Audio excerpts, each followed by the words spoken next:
My name is Josiah Martin Daniel III. Several years ago, my wife Susan and I, with the help from Texas architect Steve Chambers, restored my great-great-grandparents' log home. Josiah, Squire as he was called, Daniel, and his wife Martha moved their family from Alabama to Texas in 1856, and with help from some itinerant home builders, made the log home from the oak trees cut on their land near Currens, Texas.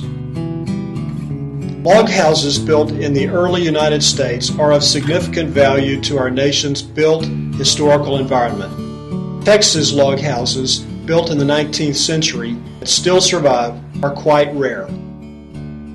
When we acquired the house from a cousin in 2008, it was in serious disrepair and about to be sold to a log dealer.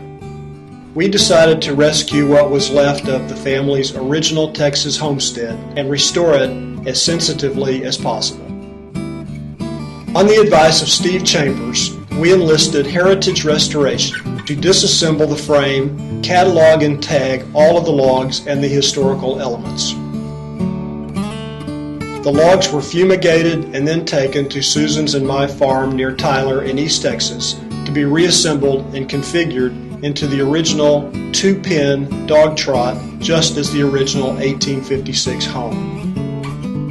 Great care has been taken to preserve the embodied energy of the original home. All of the exposed and visible materials are antique. The porch extends across the entire front. The Dogtrot is enclosed by screens. The faces of the logs on both sides and the dovetail joint details are left exposed throughout the house.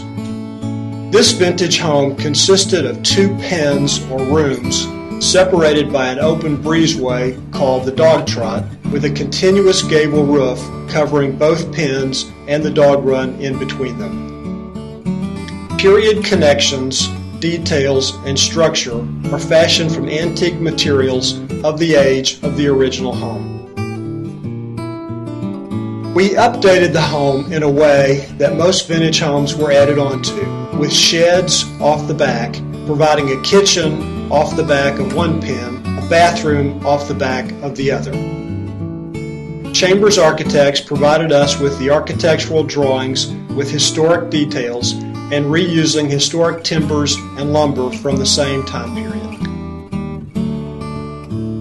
The pen on the left is a living room where we entertain family and guests. The right side pen is our bedroom. When we spend time in the home, I look up at the ceiling and feel a very close connection to my great-great-grandparents. I marvel that this structure, owned for over 150 years by many generations of my family, is now safe for future generations of Texans.